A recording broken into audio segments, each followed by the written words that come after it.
आज की ये कहानी है चीनी यात्री हैंसांग की, जो फिदा हो गया था भारत पर। इनकी क्या कहानी है, इनके बारे में एक सामान्य जानकारी हम लोग देख लेते हैं। देखिए, हमारा प्यारा भारत है। ये आप देखिए, लद्दाख, हिमाचल प्रदेश, उत्तराखंड, सिक्किम, अरुणाचल प्रदेश, हमारे 5 राज्यों की सीमा लगती है चाइना से। तो सन 629 के जाड़े में 29 साल के लंबे तगड़े शख्स ने चीन के शहर चांग आन से अपना सफर शुरू किया और पैदल भारत पहुंचने के इरादे के साथ।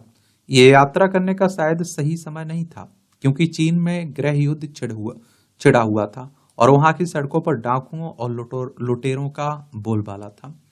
दूसरे, चीन के नागरिकों के देश छोड़ने पर भी पाबंदी लगी हुई थी और इस यात्री का नाम क्या था? हेनसांग। और विलियम डेल रिपल अपनी हाल ही में प्रकाशित किताब the golden road, how ancient India transformed the world में लिखते हैं कि ह्वेनसांग का इरादा नालंदा विश्वविद्यालय में दाखिला लेकर वहां पढ़ाई करने का था और उस समय नालंदा में दुनिया का सबसे बड़ा बौद्ध पुस्तकालय हुआ करता था। चांग आन से नालंदा की दूरी 4,500 किलोमीटर से भी ज्यादा थी और इस दौर के हालात में नालंदा पहुंचना कोई मामूली बात नहीं थी। चीनी प्रशासन ने उनके वहां जाने के आवेदन को नामंजूर कर दिया था। डेल रिपल लिखते हैं कि उस साल चीन में बहुत बड़ा सूखा पड़ा था। इस बात की बहुत संभावना थी कि अगर ह्वेनसांग प्रशासन और डाकुओं से बच भी जाते तो भुखमरी उन्हें आगे नहीं जाने देती। लेकिन ह्वेनसांग को जोखिम उठाने की आदत पड़ी हुई थी। तीर से हमला। करीब 150 किलोमीटर चलने के बाद ह्वेनसांग लियांजो नगर पहुंचे। वहां उन्होंने एक घोड़ा खरीदने का मन बनाया और जब वो बाजार में घोड़ा खरीदने के लिए मोलभाव कर रहे थे तो सुरक्षा कर्मियों की नजर उन पर पड़ गई। स्थानीय गवर्नर ने उन्हें वापस लौट जाने का आदेश दिया। ह्वेनसांग ने आदेश को नहीं माना और भोर होने से पहले चुपचाप शहर से बाहर निकल आए। उन्होंने पश्चिम की तरफ अपने आगे की यात्रा जारी रखी। पकड़े जाने के डर से वो दिन में छिप जाते थे और रात में चलते थे। आप देखिए, सामना हुई लाई और सी एन कॉन्ग अपनी किताब a biography of the Tripitaka master of the great Cien monastery में लिखते हैं कि इस डर से कि निगरानी टावर पर तैनात पहरेदार उन्हें देख लेंगे, ह्वेनसांग बालू के गड्ढे में छिप गए और रात होने तक उसी में रहे। रात को जब वो एक तालाब से पानी ले रहे थे तो एक तीर उनको करीब करीब छूता हुआ निकल गया। एक क्षण बाद एक और तीर उनकी दिशा में आया और ये एहसास होते ही उन्हें निशाना बनाया जा रहा है। वो जोर से चिल्लाए, मैं राजधानी से आया हूं, भिक्षु हूं, मुझे मत मारो। निगरानी टावर पर तैनात पहरेदारों का प्रमुख एक बौद्ध था।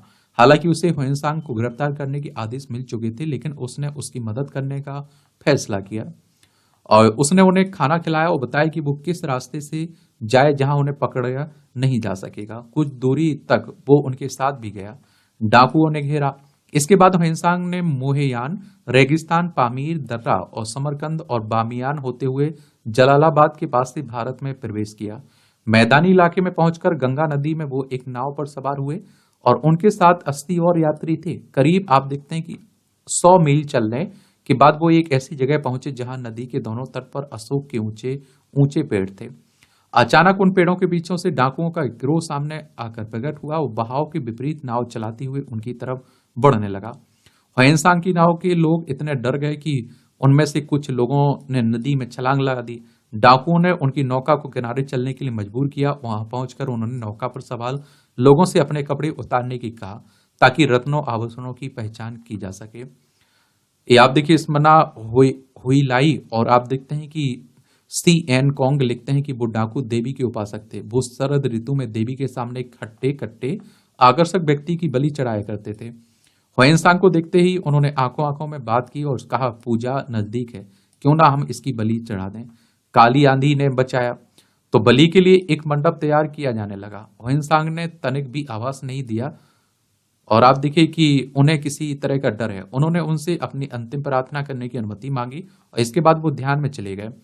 और आप देखते हैं कि हुई लाई और सी यानकोंग लिखते हैं कि ये सभी यात्री जोर जोर से रोने और चिल्लाने लगे। तभी चारों तरफ से काली आंधी चलनी शुरू हो गई और नदी की लहरें तेज हो गई और नौका करीब करीब उलटने लगी।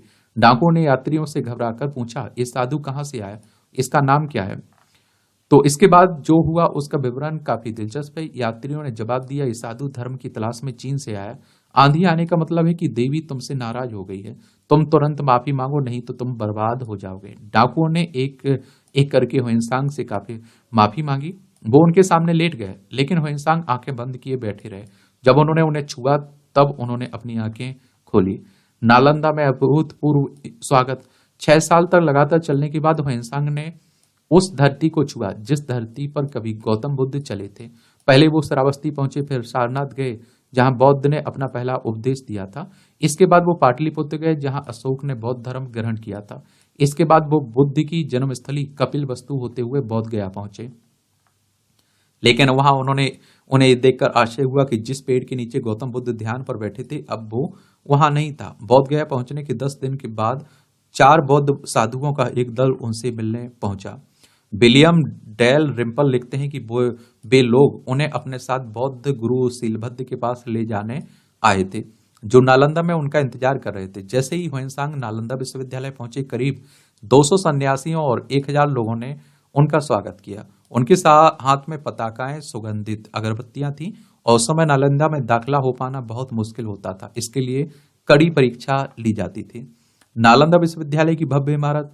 नालंदा में घुसने का वर्णन करते हुए हुएनसांग लिखते हैं कि मैं नालंदा की धरती पर स्थानीय नियमों का पालन करते हुए अपने घुटनों के बल घुसा। मैं सीलबद्ध के पास सम्मान दिखाते हुए अपने घुटनों और कोहनियों के बल रेंगता हुआ पहुंचा। उनको देखते ही मैंने उनके पैर चूमे और उनके सामने दंडवत लेट गया।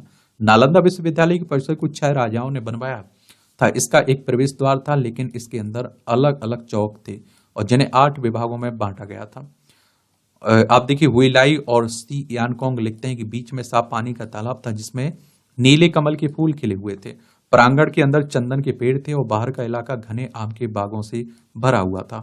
हर विभाग की इमारत 4 मंजिल ऊंची थी और उस समय के भारत में हजारों मठ थे, लेकिन इसकी इमारत सबसे अलग और भव्य थी। शिक्षा का उच्चतम स्तर था ये।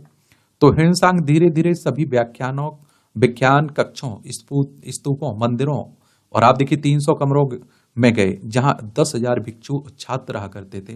वहां महायान निकाय, बौद्ध धर्म, वेदों, तर्कशास्त्र और व्याकरण, दर्शन, चिकित्सा शास्त्र, गणित, खगोल शास्त्र, साहित्य की पढ़ाई होती थी। ये कह सकते हैं कि आप लोग दुनिया की उस समय की सबसे अच्छी यूनिवर्सिटी कह लीजिए आप लोग। हुएनसांग ने लिखा कि नालंदा में छात्रों की प्रतिभा और क्षमता उच्चतम स्तर की थी। इस विश्वविद्यालय के नियम बहुत कड़े थे और छात्रों को उनका पालन करना होता था। सुबह से लेकर शाम तक वो वाद विवाद में व्यस्त रहते थे और जिसमें वरिष्ठ और युवा बराबरी से भाग लेते थे। हर रोज करीब 100 अलग अलग कक्षों में व्याख्यान दिए जाते थे और छात्र बिना एक क्षण गवाए बहुत मेहनत से पढ़ा करते थे। राजा हर्ष का नालंदा को संरक्षण। तो हुएनसांग जब भारत आए उस समय उत्तर भारत में राजा हर्ष का राज था। वो असाधारण रूप से बौद्धिक और जिज्ञासु राजा थे जो बहुत साधारण पृष्ठभूमि से ऊपर आए थे। उनके पिता ने हुणों को हराया था और जिसकी वजह से उनका साम्राज्य बंगाल से सिंधु नदी तक फैला हुआ था। और गुप्त वंश के पतन के बाद से उस इलाके में पहली बार शांति और समृद्धि दिखाई पड़ी थी। हालांकि हर्ष स्वयं हिंदू राजा थे, लेकिन वो बौद्ध धर्म को भी बड़े संरक्षक थे। नालंदा विश्वविद्यालय को उसके चरम तक पहुंचाने में उनकी बड़ी भूमिका भी थी। उन्होंने उसे 100 गांव दान दिए और जिसके ग्राम प्रधानों को निर्देश थे कि वो वहां पढ़ रहे छात्रों की सभी जरूरतें पूरी करें। हर गांव के 200 परिवारों की जिम्मेदारी थी कि वो रोज बैलगाड़ियों में चावल, दूध, मक्खन जैसी चीजें विश्वविद्यालय में पहुंचाएं। हुएनसांग लिखते हैं कि एक अतिथि छात्र के तौर पर उन्हें रोज 200 कितना रोज 20 पान, सुपारी, जायफल, सुगंधित धूप पत्तियां, आधा किलो चावल और असीमित मात्रा में दूध और मक्खन की आपूर्ति की जाती थी, जिसके एवज में उनसे कुछ भी पैसा नहीं लिया जाता था। मेरे समय में नेपाल, तिब्बत, श्रीलंका, सुमात्रा, यहाँ तक कि कोरिया के भिक्षु भी वहां शिक्षा के लिए आते थे। दुनिया का सबसे बड़ा पुस्तकालय। नालंदा विश्वविद्यालय का सबसे बड़ा आकर्षण था वहां का पुस्तकालय। अलेक्जेंड्रिया के विनाश के बाद संभवतः वो उस समय दुनिया की सबसे बड़ी लाइब्रेरी थी। बोंग जांग अपनी किताब फ्रॉम नालंदा टू चंगान में लिखते हैं कि पुस्तकालय की इमारत 9 मंजिल ऊंची थी और उसके 3 हिस्से थे। पहले हिस्से को रतन दड़ी कहा जाता था, दूसरे हिस्से का नाम रतन सागर था और तीसरे हिस्से को रतन रंजक कहा जाता था। वहां से किसी भी पांडुलिपि को पढ़ने के लिए लिया जा सकता था, लेकिन उसे विश्वविद्यालय के प्रांगण से बाहर ले जाने की अनुमति नहीं थी। नालंदा में हुएनसांग ने महान बौद्ध अध्येता सीलभद्र की देखरेख में पढ़ाई की थी। 3 साल तक चली अध्ययन में सीलभद्र ने उन्हें योग और दर्शन की शिक्षा दी थी। नालंदा में रिवाज था कि छात्रों से अपेक्षा की जाती थी कि वो गुरुओं की सभी जरूरतों का ध्यान रखें, जिसमें उनकी मालिश करना, उनके कपड़े तक तह करना और उनके कमरे साफ करना शामिल रहता था। बेंजामिन ब्रॉस अपनी किताब Hiuen Tsang China's legendary Pilgrim and translator में लिखते हैं कि हर सुबह हुएनसांग अपने 10 फीट बाई और 10 फीट के कमरे में 10 फीट बाई 10 फीट के कमरे में नगाड़े की आवाज के साथ उठते। कमरे के बाहर उनके स्नान के लिए हौज बने होते थे। इसके बाद वो व्याख्यान सुनते और कभी कभी खुद भी व्याख्यान देते थे। हर शाम वो पुस्तकालय में उन संस्कृत पांडुलिपियों की प्रति बनाते जिन्हें वो अपने साथ चीन ले जाना चाहते थे। 5 साल के बाद उनके अपने पास दुर्लभ भारतीय पांडुलिपियों की लाइब्रेरी तैयार हो गई थी और जिन्हें वो अपने साथ चीन ले जाने का इरादा रखते थे। घोड़ों पर लदी लाइब्रेरी चीन चली तो सन 643 में 1600 कहाँ आ रहा है 643 में भारत में 10 साल गुजारने के बाद उन्होंने बंगाल में मठों की अंतिम यात्रा की और फिर चीन लौटने की तैयारी शुरू की। जाने से पहले राजा हर्ष ने उन्हें अपने दरबार में एक बहस के लिए आमंत्रित किया। दोनों पहले मिल चुके थे। पहली मुलाकात में हर्ष ने उनसे चीन और उसके राजाओं के बारे में प्रश्न पूछे थे। हर्ष ने उनके नजरिए चीन के राजा ताईजुन को बौद्ध साहित्य की कुछ पांडुलिपियां भेजी। राजा हर्ष के सामने हुएनसांग की नास्तिक दार्शनिकों से बहस भी हुई। हुइलाई के अनुसार हुएनसांग ने अपने तर्कों से उन दार्शनिकों को चुप करा दिया। अब तक हुएनसांग को चीन छोड़े 16 वर्ष बीत चुके थे। डेल रिपल लिखते हैं कि जब वो वापस जाने के लिए तैयार हुए तो उनके पास 657 किताबें, बहुत बड़ी संख्या में मूर्तियों का संग्रह था। वो अपने साथ बहुत सारे पेड़ों की पौध और बीज भी ले गए थे। उनके सारे सामान को 72 घोड़ों पर लादा गया था और उनके साथ करीब 100 कुली और पहरेदार चल रहे थे। वो खुद एक हाथी पर सवार थे जिसे राजा हर्ष ने उन्हें भेंट स्वरूप दिया था। उन्होंने उनका पर्याप्त धन भी दिया था और उन राजाओं के लिए पत्र दिए थे जिनके क्षेत्र से होकर हुएनसांग गुजरने वाले थे। हमारे देश में अतिथि का हमेशा स्वागत किया गया है। और तूफान में बेशकीमती पांडुलिपियां नष्ट हुई। लौटते समय हुएनसांग के साथ एक दुर्घटना हुई। जब वो अटक के पास सिंधु नदी पार कर रहे थे, एक बड़ा तूफान आया जिसमें उनकी कुछ बेशकीमती पांडुलिपियां नष्ट हो गईं। बेंजामिन ब्रॉस लिखते हैं कि हाथी पर सवार हुएनसांग खुद तो नदी पार करने में कामयाब हो गए, लेकिन उनके पीछे चल रही पांडुलिपियों से भरी हुई कुछ नौकाएं तूफान में पलट गईं। नाविक लोग तो बचा लिया, लेकिन करीब 50 पांडुलिपियों और बीजों से भरे कुछ बक्से बह गए। चीन पहुंचने से पहले उन्होंने सम्राट ताइजुन को एक पत्र लिखा जिसमें उन्होंने गैर कानूनी रूप से चीन छोड़ने के लिए माफी मांगी, लेकिन साथ ही ये भी बताया कि वो अपने साथ क्या कुछ ला रहे हैं और किस तरह ये सम्राट के लिए लाभकारी साबित हो सकता है। सम्राट ने उनके पत्र का जवाब देते हुए लिखा कि हम ये सुनकर बहुत खुश हुए। आप ज्ञान प्राप्त करने के बाद अपने देश वापस आ रहे हैं। आप तुरंत मुझसे मिलने आइए। अपने साथ उन भिक्षुओं को भी लाइए जो संस्कृत भाषा समझ सकते हैं। हमने प्रशासन को निर्देश दे रखें कि वो आपकी हर संभव मदद करें ताकि आपको सामान उठाने वालों और घोड़ों की कमी न पड़े। 8 फरवरी 1645 से बड़ा प्यार हो रहा है 1600 से। 8 फरवरी 645 की सुबह राजधानी चांग आन की सड़कों पर हजारों लोग हुएनसांग के स्वागत में सड़कों पर उतर आए। 16 साल पहले इसी जगह से वो भारत की यात्रा पर निकले थे और उनको सबसे पहले होंगफू मठ ले जाया गया और 15 दिन बाद 13 फरवरी को सम्राट ताइजुन ने लियो एंग से के अपने महल में उनसे मुलाकात की और इन मुलाकातों का सिलसिला जारी रखा। सम्राट ने उनसे उनकी भारत यात्रा के अनुभव, वहां के मौसम, उत्पाद, रीति रिवाजों के बारे में कई सवाल भी पूछे।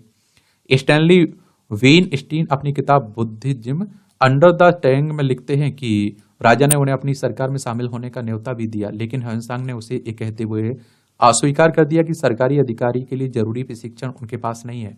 वो चांग आन के एक शाही मठ में रहने चले गए और भारत के अपने यात्रा के अनुभव के बारे में लिखने लगे। बाद में इसका अंग्रेजी अनुवाद किया गया। ये चीन में भारत के बारे में सबसे प्रामाणिक और महत्वपूर्ण शोध बन गया है। आज भी राजा हर्ष के दौर को समझने के लिए हुएनसांग के लिखे विवरणों की मदद ली जाती है। तो ये कहानी है हुएनसांग की, चीनी यात्री था।